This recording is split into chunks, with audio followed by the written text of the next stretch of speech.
هل شيكابالا أسطورة في تاريخ الكرة المصرية؟ كل جيل بيعدي في الكورة بيسيب شوية أسامي، بس قليل قوي اللي بيسيب تأثير. وجيل 2010 في تاريخ الكرة المصرية تأثيره كان كبير قوي. ومحمود عبد الرازق شيكابالا هو آخر المعتزلين من الجيل الذهبي. شيكابالا ما كانش مجرد لعيب، شيكابالا كان حكاية وحدوتة مش شبه أي حد. شيكابالا الموهبة اللي ليس لها مثيل، تمرد ودموع وانكسار ومجد. قصة لعيب كبر في أسوان وقف على منصات التتويج وهتف باسمه ملايين. واحنا النهارده جايين نحكي حدوتة محمود عبد الرازق شيكابالا. شيكابالا هي في البعيدة خطيرة يا ولد يا ولد، هو دوت ملوش حل. لا لا لا لا لا لا، ناس كتير قالت لك بنجامله، تجامل ايه بقى؟ تجامل ايه يا راجل؟ ده ايد ورجل. سمعوني منير سمعوني.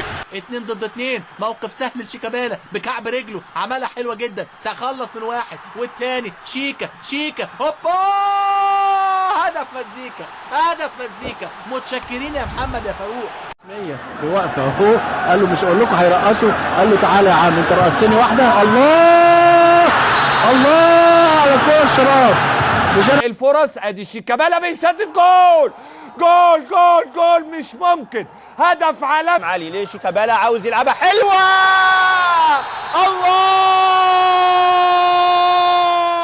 شيكابالا اتولد في 1986 بحي بسيط داخل مدينة أسوان، بس في عيونه كان في نار. بدايته بالكوره كان زي اي شاب مصري، الكوره الشراب، بس اللمسه كانت غير. وشيكابالا موهبته كانت باينه من اول يوم، وده يمكن اللي خلاه يغادر مدينه اسوان عشان يوصل للعاصمه القاهره، وبالذات داخل اكاديميه المواهب، عشان تبدا ساعتها خناقات كبيره بين المدربين داخل الاكاديميه بسبب الموهبه الفذه اللي هم شافوها. بس الخناقه الاكبر كانت ما بين ناشئين النادي الاهلي ونادي الزمالك، عشان ساعتها شيكابالا فعلا يقرر ويختار ناشئين نادي الزمالك. حد جاي من اسوان عنده 10 سنين 9 سنين، عملت اختبارات في مدرسة الموهوبين.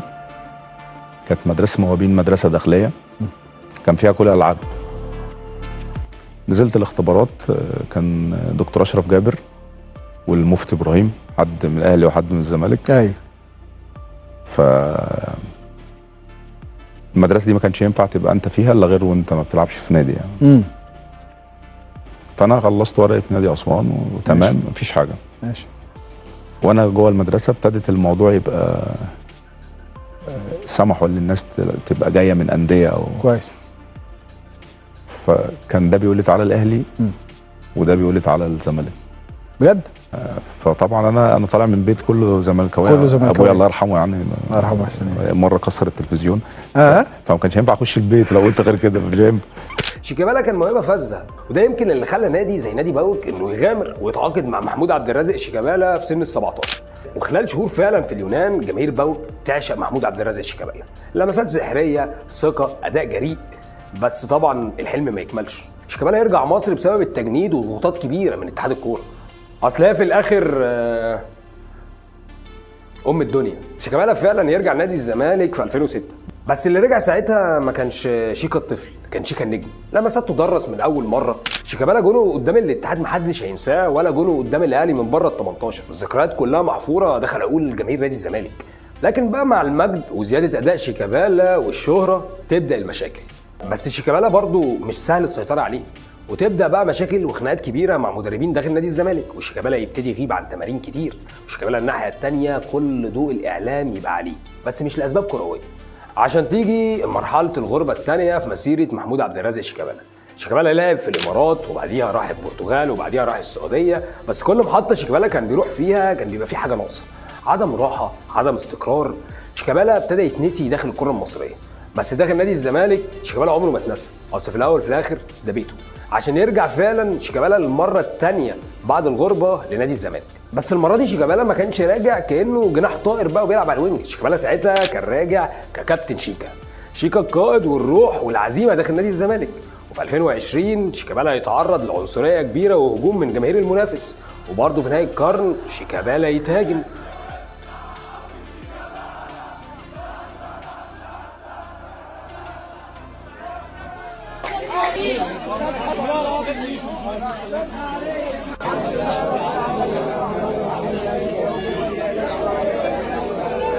من بعض المشاحنات وقبل المباراه، وجمهور الزمالك اقل، جمهور الاهلي ضاغط، جمهور الاهلي بيشحن. تابعت ده ازاي؟ لا زي ما بقول لحضرتك، بص احنا كل ماتش بنيجي نلعب نهائي بحس اللي فيه على طول دايما في مشاكل على التذاكر لجمهور الزمالك، لا اما جمهور الزمالك بيبقى واقف بره ما بيخشش دايما، ما اعرفش ايه بقى دي من مين، بس ما اعرفش. بس وبعدين ما ينفعش بتلعب اهلي وزمالك يبقى في جمهور من الاهلي قاعد وسط جمهور نادي الزمالك. حاجه حلوه، روح رياضيه، الناس كلها موجوده وسط بعضها، اصدقاء في الشغل وكل احنا في دوله. دي حاجه حلوه بس ما ينفعش دول مخصص ليهم يقعدوا يمين، دول مخصص يقعدوا شمال، خلاص كل واحد يقعد عن بعض منعا للمشاكل عشان ما تحصلش حاجه. بس شيكا ساعتها يرفض ويسكت ويختار الصمت ويختار حاجه واحده، وكان هدفه هو ارضاء جماهير نادي الزمالك وابساطها باي طريقه. انت مستعد انك تفتح صفحه جديده مع جمهور النادي الاهلي؟ ما هو الصفحه مش من عندي، لو الناس اللي مسؤوله عن الكوره تاني، لو الناس اللي مسؤوله عن الكوره مره واحده على الاقل تعالى ايه مشكلتك؟ هقول لهم مشكلتي 1 2 3. انتوا بتشوفوا الحاجات دي بتحصل وتجاوزات بتحصل 1 و2 و3 و10 من 20 سنه وما حصلش حاجه. انا بس اللي بتوقف ليه؟ عشان الناس شالت مثلا كلب اسود فانا اللي اتوقف، ناس راحت المقابر فانا اللي اتوقف. وفي 2025 شيكابالا قالها شكرا يا زمالك كنت حياتي. شيكا اعتزل بس فضل موجود داخل قلب كل واحد زملكاوي. بس هل بقى فعلا شيكابالا اسطوره داخل الكره المصريه؟ تعال نتكلم الاول ونفهم يعني ايه اسطوره. هل الاسطوره ده الشخص اللي بيجيب بطولات، ولا الاسطوره ده الشخص اللي عرف يكتب حكايه صعب حد يكررها؟ فمثلا لو فكرنا رحنا حسبناها من ناحيه البطولات هنلاقي ان في ناس كتير سابقه شيكابالا، بس لو خدناها بقى من ناحيه التاثير هتلاقي ان صعب حد عمل تاثير زي محمود عبد الرازق شيكابالا. شيكابالا هو اللعيب اللي واجه كل حاجه، واجه الغربه، واجه الفقر، واجه الظلم، واجه العنصريه، الاعلام، وحتى شيكابالا واجه نفسه. شيكابالا لعب لنادي جماهيري زي نادي الزمالك في وقت سيطر فيه الاهلي على كل حاجه، بطولات، اعلام، وحتى على الراي العام. مع ذلك شيكابالا كمل وفضل في فتره كان كله فيها بيجري ورا الفرصه، رغم ان ساعتها كله كان بيجري انه يلعب في حته معينه داخل الدوري المصري. هتقول لي بس ازاي شيكابالا مضى للاهلي واتمرن في التتش؟ هقول لك شيكابالا مضى للاهلي فعلا واتمرن داخل ملعب التتش، بس الحقيقه ان بعد اول تمرينه شيكابالا ما قدرش يكمل وقال لهم انا عايز ارجع الزمالك. وشيكابالا اتقال عليه كتير انه هو لعيب غير ملتزم، بس عمر ما حد فكر يسال ليه. الحقيقه ان الاعلام ركز دايما على القصه اللي هتبيع، القصه اللي ينفع تتحط في الخبر الاول، بس عمر ما الاعلام فكر ان هو يدور على الحقيقه. شيكابالا اتولد في حي فقير داخل مدينه اسوان. غير ده شيكابالا من هو صغير والده توفى، وده يمكن اللي حط عليه ضغوطات كبيره من هو صغير. شيكابالا اتربى في اسره ما كانش فيها استقرار كبير، وده يمكن اللي خلاه ان هو يوصل القاهره في سن ال 15 بحثا عن رزق، وبالذات داخل الكوره. وزي ما دايما شيكابالا بيقولها اللي ما اترباش على ايد ابوه هيتربى على ايد مين. بس بقى لو رحنا بصينا من الناحيه الثانيه على الكوره هنلاقي ان شيكابالا من هو صغير كان محتاج حد يوجهه، كان محتاج مدير فني يحتويه، كان محتاج حد يوجهه قدوه ليه. بس اللي حصل العكس، اللي حصل ان شيكابالا من هو صغير اتحط في صراعات كبيره داخل اداره نادي الزمالك، واضافه على ده تجاهل كبير من اتحاد الكوره. وده لو يوضح حاجه يوضح ان في فرق كبير ما بين شخص متمرد وشخص لسه مش فاهم هي الدنيا ماشيه ازاي. ابو مريم اسال الداهيه مانويل جوزيه من اللاعب الذي كنت تريد تدريبه من خارج الاهلي؟ شيكابالا في الوقت ده لو كان جه الاهلي كان هيبقى حاجه، كان هيبقى في لاعب كبير قوي في اوروبا دلوقتي. شيكا هو عنده 17 سنة فجأة لقى نفسه في مدينة جديدة، في بلد جديدة في اليونان. مرة واحدة بقى نجم في باوك، الناس هناك بتهتف باسمه، بقى خلاص بقى لعيب في حتة تانية، فلوس، شهرة. غير كل ده حتى لما شيكا رجع من باوك للزمالك اتحط عليه طموحات كبيرة، وابتدى يتقارن برموز واساطير داخل نادي الزمالك، لدرجة ان ساعتها الناس كانت فاكرة ان خلاص شيكابالا هيشيل بقى نادي الزمالك بقية عمره. غير كل ده شيكابالا كان بيواجه ظلم كبير من الاعلام، وعلى ظلم الاعلام كان بيواجه ظلم كبير في اختيارات المنتخب. واضافه عليه ويواجه واحده من اكثر الحاجات اللي كان بيواجهها اي لعيب في حياته، وهي العنصريه والهتافات اللي كانت ضده. فبدا ساعتها شيكابالا ان هو يبقى ردة فعل. بدا بقى شيكا يرد بعصبيه، بدا يغيب عن التمارين، بدا يخش في خناقات كبيره مع المدربين، او حتى بدا يخش في خناقات مع الواقع عموما. بس الحقيقه ان احنا ممكن نقول ان فعلا شيكابالا ما كانش بيعرف يتصرف صح، بس عمرنا ما ممكن نقول ان شيكابالا كان متمرد.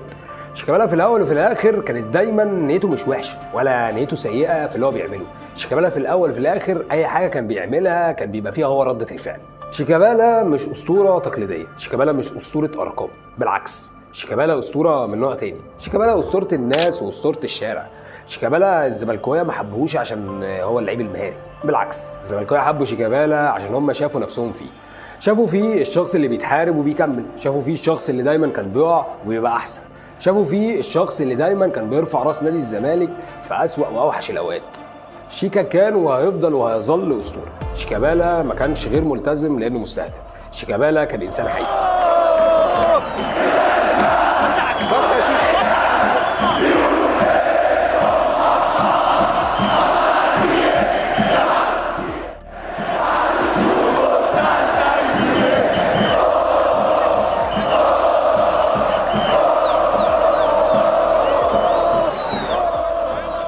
شيكابالا هو شخص تعرض لضغط كبير قوي اكبر من عمره، وما لقاش الشخص اللي من هو صغير يوجهه، وده يمكن اللي خلى شيكابالا الناس تحبه اكتر. شيكابالا ما اقدرش ما اقولكش ان هو ما كانش بيغلط، بالعكس شيكابالا هو كان اكتر شخص بيغلط، بس برضه شيكابالا هو اكتر شخص كان بيحاول. في الاخر ما تحكمش على حد انت ما عشتش عشته. شيكابالا جه القاهره وعنده 15 سنه وعاش لوحده في اليونان وهو عنده 17 سنه، ويمكن مر بحاجات كتير ما كانش حد فيها واقف جنبه ولا كان حد ليه قدوه. وفي الاخر مفيش حد داخل الكره المصريه وداخل مصر واي حد بيشجع اهلي او زمالك ما بيحبش محمود عبد الرازق شيكابالا. وانا مصطفى دسوقي وده بلان بي، والكوره كده كده مفيش احلى منها. ولو عجبتك الحلقه بقى انزل تحت منها بقى سبسكرايب لايك فولو، شوف انت عايز تعمل ايه. سلام عليكم. وبما ان احنا بقى بندردش مع بعض، طب ما انت برضه مزعل جمهور الاهلي. انا يعني احيانا كده بقى خلاص يا شيكا لا بس بقى لها فتره مفيش حاجه خالص. بقى لها فتره لا بقى لها فتره خلاص. الواحد برضه لما بيكبر هنا انا بيهدى وبيفكر وبيشوف الموضوع من حته ثانيه. انا برضو اللي كان حصل من جمهور الاهلي من ناحيتي انا كان صعب محدش يستحمله يعني. وزي ما قلت قبل كده لو في ناس بتجيب لك حقك انت مش هتبقى ردة فعل، لان انت عارف الناس هتجيب لك حقك. بس انا في كل المواقف الناس ما بتجيبليش حقي، فبتضطر انت اللي ترد.